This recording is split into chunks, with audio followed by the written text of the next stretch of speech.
Y hola amigos de YouTube, pues aquí les traigo un nuevo video de Minecraft. Y si quieren saber cómo hacer una fogata totalmente funcionable, como ven ahí, pues quédense viendo este pequeño video y nos vemos en un pequeño corte, ¿vale?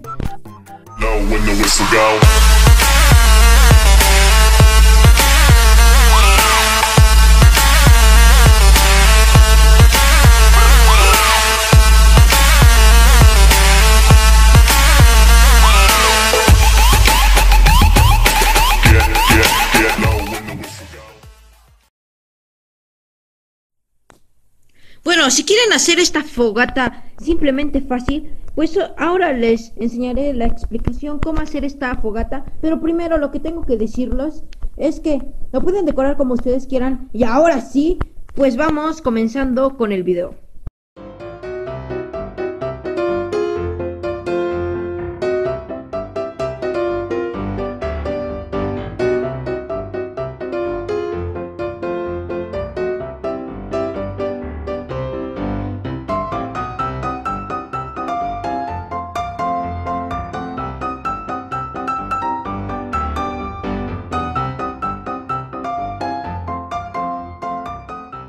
Pequeño video y pues espero que les haya gustado y no se les olvide dejarme un enorme like para que me ayuden a subir más videos como estos y que se suscriban para que nunca se pierdan ninguno de mis videos y nos vemos en el siguiente video.